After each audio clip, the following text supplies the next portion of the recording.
Hey, this is Scott Ashcroft of How Can I Be Healed Ministries. Mistakes that Christians make and the remedies for them. That's all I want to talk about you today. And I'm coming here from balmy Minnesota. It's 85 degrees and tomorrow it's going to be about 40 degrees. We're kind of in that flip-flop stage of April. And still healed, planning on staying healed the rest of my life. God said it's over, and he has been so good to me and so gracious to me. It is my honor to teach, to preach, to bring truth to you. Let me describe what I was like when I was 18 and I just first got saved. And when I was 47 and I went through this change in experience. You know, I grew up in a home that my parents, they did the best they could. They were divorced. And it really, you know, some of that stuff just really messed me up. And I'm not going to go into detail, but I take full responsibility. But I was a very non-confident, a very OCD guy, and I had sin issues. And again, I take full responsibility for these things. But I wasn't good in sports. You know, I wasn't good mechanically. You know, I just really wasn't good at a lot. I was okay at bowling and I could do math problems in my head. I had a little bit of smarts and, you know, I went to college and somehow graduated and God definitely called me. But I was a messed up dude. And, but when I was 47 years of age, not much had changed. I had been through and been, hardened and hurt by life. And I had made a ton of mistakes. And I was barely hanging on. I loved the Lord, but my life was just exasperating because I didn't know how to overcome and how to bear fruit, basically. And God began, when I made that commitment, November of 2005, God began to change me. And it was kind of 2 steps forward, 1 step back. Sometimes it was 10 steps forward, 1 step back. Sometimes it was 1 step forward, 10 steps back. And that's kind of how it is. The one thing that I will say that God gave me was the tenacity. You know, I could be on death's door, you know, except for these 3 periods of time where I had issues with my heart. I basically never missed work. I don't care if I was half dead. I would go to work and I would just gut it out. And, you know, I believe God used that quality, and tenacity and helped me with my healing because I just didn't quit, that he helped me. And, you know, this is something that anyone can have. It's not willpower. Our will is involved, but it really, and I guess in the early days, it probably was mainly willpower, but I'm talking about Holy Spirit power where he will help us along the way. But here's some of the mistakes that Christians make. One of the big ones is this: it's up to God. I'll come back to that. I'm too old. You know, I'm 45 or 60. You know, I lost my healing when I was about 56 or 7 years old. And it sounds dumb, but you got to realize I had an angry devil trying to destroy the future ministry and the changes that God had made. So any little hole that he could slip in, or a little or bigger hole he would. I lost my healing because I got panic that I'm too old. I got to just go like 800 miles an hour. And my health just went down the tubes and Satan attacked me and piled on again. That was one of the times. And as goofy as it sounds, that's exactly what happened to me. And another thing is that I'm just waiting on God. Now, if you're talking, well, I'll come back to those 3 things. The first thing, it's up to God. Well, if you're talking about, you can't microwave a ministry. It's taken me a long time. I was a slow learner. I was a cowardly man in many ways. I was wimpy. I'm not like that anymore. I can go into a room now and I meet a complete stranger and I'll know everything about him within 10 minutes. You know, it's just, God's changed me. And as far as testifying about God's miraculous power, I got no problem with that. He's still helping me to get better at this one-on-one evangelism. That's probably the weakest area in my life. And, you know, I'm getting stronger and I'm practicing and drawing on him for that. And I will get stronger. But it's not up to God. Well, Let me show you. Here's one of the errors that Christians make. Bible, oh God, I can't take it anymore. Just move this mountain, do this thing, come down and heal me, rent the heavens, this kind of praying. Or God, I'm going to get 1,000 people to pray with me. There's something I do believe, and let's talk about healing. And I'm not going to go into detail, but when it comes to, if you're going to go to a doctor and have a surgical thing, people can believe for that. You cannot believe God for things greater than your faith. So, but I believe most people can believe that, if someone is going to have surgery, that God's going to help them. I always say this, it depends on how bad it is, how strong you are, and, how good the doctor is, the medicine, whatever. That's why people die. It's a hybrid. God will give you that 10 to 15% increase over the natural, man's best, and that's medicine. And there's nothing wrong with that. Divine healing works every time if we know how to work it. But Jesus, and I was so dense in OCD, Mark 11:23 and 24, those faith verses, whoever says to this mountain, be removed and be cast into the sea, and believes in his heart, but does not doubt, will have whatsoever he has. A lot of Pentecostal Bible college students are running around saying that. And a lot of ministers are running around, faith ministers, Pentecostals, charismatics. And yet when push comes to shove, we can't produce it. I couldn't produce anything for 29 years. One time I was an instrument and I got one of my kids healed of partial deafness. And you know what? I was so flustered for years because I could not, I'm on the opposite vein here. I couldn't figure out why it worked that one time and it never worked the other times. And God showed me. I just moved in childlike faith, wouldn't take no for an answer. And I had a 4-year-old, with partial deafness that whatever daddy said was, rule to him. And he just believed, I had an easy, person to work with. And he was healed. But nothing else happened for many, many years after that. And, and when people do get healed, you'll see it's about 1 out of 1,000 or 10,000. It's in a moment, the pastor, the deacon, the Christian, maybe even for yourself, a miracle takes place and you're in that, you get worked up into a state of faith, and you can get into faith for a moment and it can happen. But I think we just look at the results. If anybody would take a survey and look at the churches and just realize, like I had a pastor that I knew, he says, I don't know many people have gotten healed over the years. It's just almost non-existent, miraculously. I've been healed 12 times of incurable diseases, 10 different episodes, 9 times of extreme fibromyalgia, 3 times of heart issues. I almost died many times. Satan was trying to destroy and kill me. And I give all the glory to God. When I say this, I say with a confidence.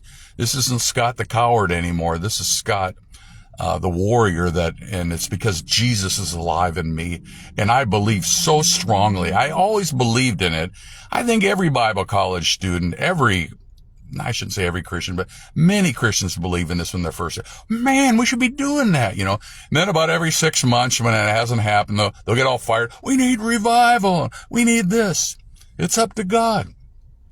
And I always tell people, no matter what's going on in your church, you can have the miraculous happening in your own life. You are not dependent on your church. Now, you want it to happen in your church. You want, to be a spark to touch other people's lives. I have been amazed in one hand, but I realized that God was preparing me that people are, so resistant almost towards this. It's almost like a deer caught in headlights. You talk about divine, I've been healed a lot of times and I'll tell them, I can pray for you. And they're like, oh no, I'm good. I just, yeah. And it's kind of, sometimes you get that reaction, and again, God was preparing me and, I'm going to see, he's told me millions of people are going to get healed. And this is not, this is the wimp of the universe, Scott Ashcroft talking. I'm 68 years old. It's going to happen because God promised it. Everything God has promised me has come to pass. I need your help.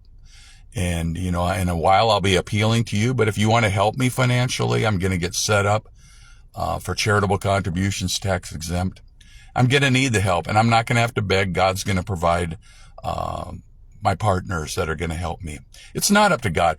Whoever says to this mountain, and yet you hear a lot of people say, God, take the mountain away.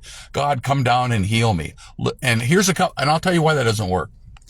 Or you get a lot of people praying. And I'm talking about for the miraculous, not for a surgical procedure. But if you need a miracle, and that should be our first place and our last place, not wrong to go to the doctor. Please keep going to the doctor. I'm not telling you to do foolish things.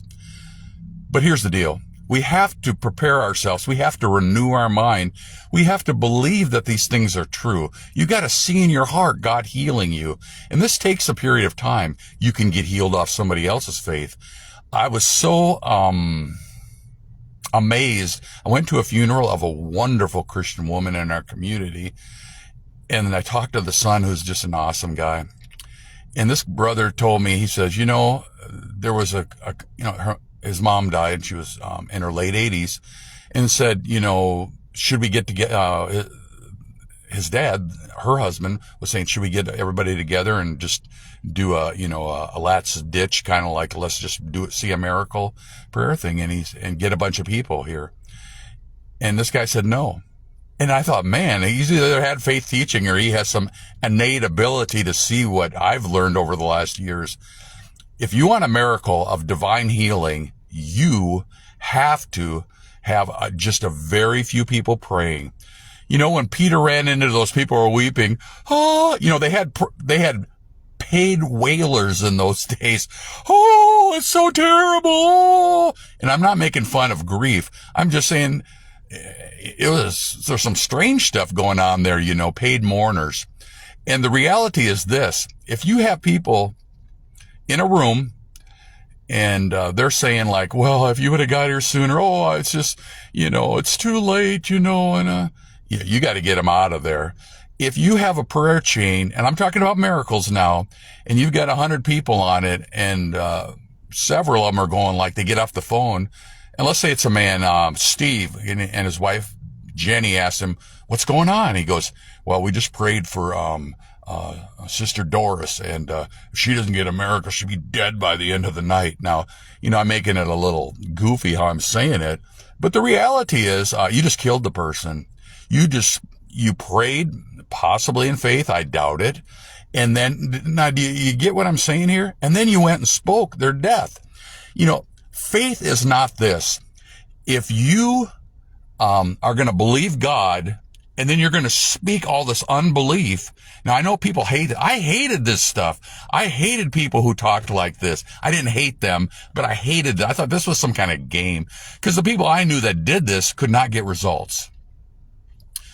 I'm getting results myself, the dogs, and they're gone now, but and other people, and I'm about to see many people healed. This is something that Jesus promised the church. Do you think he would tell people that he wanted to heal them, that this was their benefit, and then they would have to struggle and suffer and die? I don't think so.